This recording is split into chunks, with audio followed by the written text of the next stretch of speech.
Hello and welcome to this week's Quick Reset. You know that thing that your child does that makes your blood boil? The whining, the defiance, the full body meltdown over the wrong bowl or the wrong spoon? Maybe they threw their shoe at you when you asked them to put them on before school. Before you shame yourself for feeling so angry at the time or you snap at them, I want you to think about this. Are you reacting to their behaviour or are you reacting to the version of you that was not allowed to exist? Because this isn't just parenting stress, it's actually trauma echoing in your nervous system and it's finally asking to be seen. If you are a late diagnosed neurodivergent woman, which pretty much all of the listeners are that listen to this show, the chances are that you grew up being rewarded for being easy, air quoting. You may not have thrown tantrums, maybe you cooperated. You didn't show rage, you didn't throw things, you didn't scream at anybody. But maybe you shut down. Maybe you were praised for being the calm one, the helpful one, the person that waited. Maybe you burned alive inside as you did that. Maybe you put on the shoes and the socks and the scratchy jumper and you didn't say a word. Maybe you didn't lose your jumper every single term like your child does because you were so terrified of having to show up at home without that jumper, that you were overly stressed with anxiety, locating it every single day because it was so difficult for your neurodivergent brain, but you were terrified of turning up alone without it. But now, you seem to be raising a child that hasn't learnt to hide that. So maybe when they scream, resist, spiral, it doesn't just feel hard, it feels personal. It gets you angry, because maybe your body remembered what happens to little girls who acted that way. Maybe you remember what happened to you. I remember when my daughter hit prep for the first time and I had 3 children under 5. And daycare felt so much easier. The food was provided. You could show up really at varied times. There was no bell. There was no uniform requirements. It was totally different. And I remember attempting to get my daughter ready for school in the first term of prep. And she had never consistently worn shoes before. And just remember, we live on the Sunshine Coast in Queensland, so that's a lot more accepted than what it would be in other parts of Australia. A lot of the kids walk around without shoes pretty much all the time. And with 3 small children under 5, it felt easier to just let her walk without shoes. Why worry about it? However, we had to have shoes in prep, of course. And she had a huge sensory preference with socks and shoes. And in fairness to her, she's nearly 10 years old, and the battle on shoes is still happening. One of my best friends comes and stays with us for about a week every year. She has 2 neurodivergent daughters herself, so she gets it. And she said to me, I have never seen anything like the shoe situation that you have with your daughter. There's no other word for it than soul destroying. And when she started prep, it would take 90 minutes, 90 minutes, to even get any shoes and socks on. A lot of the time I would drop her to the teacher, I would be crying and I would apologise and just leave her with the shoes and socks because I could not deal with it. She had 2 younger brothers and I just thought, put the shoes and socks on. Look what I'm dealing with. Your brothers are so much younger. Wear the socks. It was rage. And yes, that's frustrating. It got me so angry. And really underneath that, if I unpack that, it felt like me when I was young, in the school shoes that were leather and hard, the regulation socks that always had lumps in them. But the rule was, don't complain, be good, smile, put your shoes on and quickly. And I never, ever crossed it. We never were late. It was a different type of parenting back then. And it wasn't necessarily a good thing, and it wasn't necessarily better if we look at the mental health of our generation. But this whole thing around the socks really triggered me. And it was the fact that she felt free to feel it. She wouldn't comply. And I was never free to feel it, and I always complied. So what is this? This is actually what we call mirrored trauma. And it's not just emotional, it's deeply neurological. And this is why sometimes us or our partners behave in ways that we can't understand.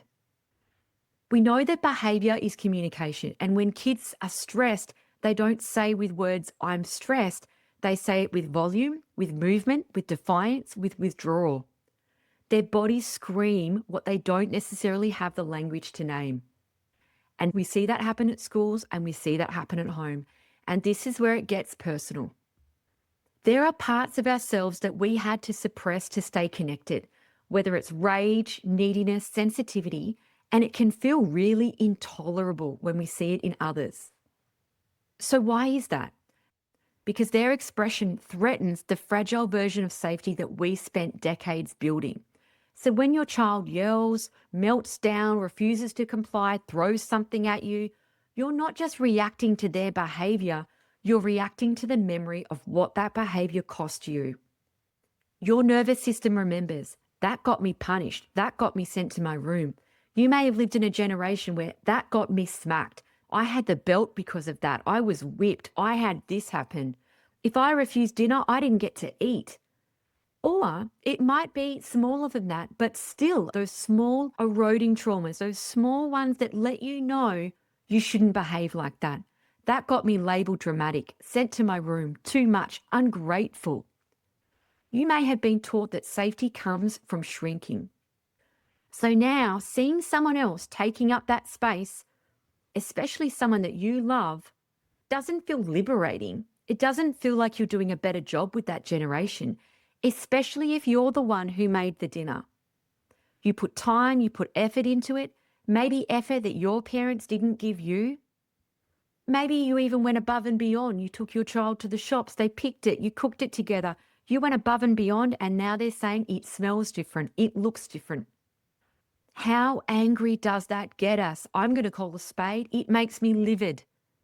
When I follow all of the advice with my children who I struggle to feed, who are incredibly picky, when I do all of the advice, I take them shopping, which I don't like, I cook with them, which I hate, to serve it up, to have them not eat it, I have to go outside and I have to take deep breaths because I want to implode. I cannot stand it. But even when your adult brain says, this is fine, that's okay, I'm following the advice of professionals, your body may be sounding the alarm. But that's not because you're failing, you're losing your temper, you're being unreasonable, you're a bad mum. You actually are doing exactly what your body was trained you to do. And that is protect you and protect your child. You see danger, you feel danger when your child reacts like that, as if your parent, whoever it was, your figure in your life is coming back down to grab them and to do what was done to you. So what can we do about this? Quick reset, what can we do about this in the moment? Number one, we name the pattern, and that may be in our heads. When you feel that wave of heat, maybe it's anger, rage, shutdown, however that looks for you, say to yourself, they are doing what I wasn't allowed to do, and this is why this feels big. The awareness of knowing that will diffuse the shame and it will give your inner child just a moment of compassion. Now, if you are in a partnership with somebody else and you're watching them get to this moment because they are triggered off, or you've got your child's grandparents, particularly in-laws, grandparents can be harder to understand because you don't necessarily understand their childhood. And having that person say to you things like they need more discipline, they need this, they may be, and I definitely don't want to defend this, but they may be coming from a place of their own trauma, like this is what was done to me. Oh my God, don't let your child do that. That's dangerous. It doesn't come across like that, but some of those old school beliefs and advice, I believe, come from a lot of fear. Not to say that it isn't annoying, jarring, and really fills you with rage at the time, but there is a level of understanding that I've come to when I've really researched this around why do we sometimes get that feedback from grandparents and in-laws? Is it their own upbringing that they are triggered off from? Is it really that they think that you are a terrible mother and you need to discipline your child more? Or is it coming from a fear and trauma response of them watching that child that they love, their grandchild, behaving like that and feeling a sense of fear and trauma and going, oh my God, you can't let your child do that, as if their parent is coming back to get their great-grandchild. So when authenticity threatens attachment, children will suppress parts of themselves that aren't tolerated. But the parts of those children don't die, they go underground. So if we look at how authenticity starts to threaten attachment, when you were a child, when you did things that weren't tolerated, you suppressed them. But they don't die, they just go underground. And they're suppressed right down deep inside. So when your child expresses those traits that you have suppressed, rage, need, hypersensitivity, they can reawaken those really small parts of you that you have not let come out in a long time. And as your body experiences those rising, it feels like it's a threat. Even though your adult brain knows it's safe, your body experiences that as a threat. And that can kick off those big reactions. So we know that when those stresses become chronic, that can start look like a survival response. The irritation, the rage, it's not a flaw in your parenting. It can be a conditioned response. That is why your child's emotional honesty can feel unbearable. You're not just witnessing them being dysregulated, you're experiencing your own unmet needs. So, what can we do about it? This isn't just parenting. This isn't just positive parenting. You may want to have a look at this in terms of having a self check-in. So, number 2 is a self check-in for performance parenting. So, am I reacting because this is unsafe or because it looks bad to others, even if there's no one around me? Is this truly about them? Or is this still a part of me that wants to be seen as good? What am I doing in this moment, and is it important, and why are they kicking off? Am I pushing an old rule from my parent or my old teacher onto my child? Or is this really important for me right now?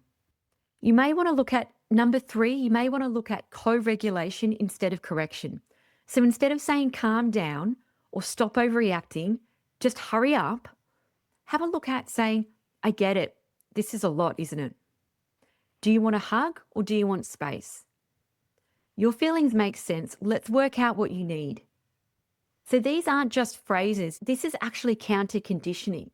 This is teaching your body that emotional honesty doesn't ruin connection, but it can actually build it. And this is gold for your children. Number 4, start to journal the forbidden trait. Now, at the end of the day, one of the things that I've done which changed my life was I started to write down what I was triggered by my children. Now, I had one child who I won't name, who I actually had to write a diary about for about 3 years. And it was very tricky. And I wrote diary after diary about this child. And I'm not talking about a long journal entry. It was today I was most triggered by. And I had to actually start to realize what I was triggered by, but write it in a way that you're not having a whinge. It's not a vent journal about your child, but I would actually start to recognize what it was that they were doing that was setting me off. And then I started to move as I progressed with this about what they did that day that was good. Now, when you are particularly triggered, I'm going to be honest, I had to think for a long time to think about one thing that was good. Sometimes all I had was, they looked cute in the hat. Or I was able to brush my teeth today because they didn't jump onto the kitchen bench and jump off as soon as I left the room. Like, it can be really hard to actually find good things to say. And when I think back to those moments, I actually really feel like I've got some kind of trauma, PTSD from those years with that particular child. It was so difficult, and it was so difficult to attach to that child. And it was also so confronting that I was not able to attach and to feel the feelings that I had with that other child. That healing work took me years. And it was so confronting as a mother to have that feeling, or to feel a way about one other child or two other child and feel a completely different way about another and not let it be obvious. Having a journal, and obviously I threw those out, I would never keep those journals, has been really important. And if that's you and you have that child that you feel like that with, I would tell you hands down on my children right now, I swear, I actually have, if not more positive feelings towards that child than the other two. At times, they're actually my favorite. And it can take time, but it can be built. But sometimes I felt like I was in such a negative spiral. I couldn't find anything nice to say. I couldn't write anything nice. I couldn't think any nice things. And I had to start really small.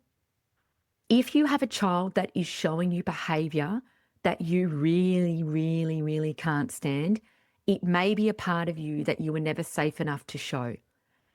That's not shameful, but that's information. And the next time that your child's big feelings light you up inside with rage, pause and ask, am I parenting them? Or am I trying to silence a younger version of me? Because the most powerful thing we can do for our kids is not just to teach them regulation, but to reclaim our right to feel as well. And for a lot of us, it can feel like we just started growing up as we had children. So this is actually neurological mirrored trauma. And it teaches us that behavior is bottom up, not top down. So if your child is melting down, not complying, yelling, I hate you, they're not disobeying, they're actually really dysregulated. Now, that was your reset for the week. And by listening to this audio, you have already started just by listening. You don't need to push harder, but you do need to start feeling safer. Take the pressure off. Let the washing wait. Let the feelings be real. You don't have to earn your rest. You don't have to perform to be worthy. You're allowed to be a work in progress and you're still powerful. You are doing better than what you think. Only the most committed mums listen to audios about being a great mum. I'm going to be right here next week, the next time you need a reset. Tune in. Thank you so much for listening.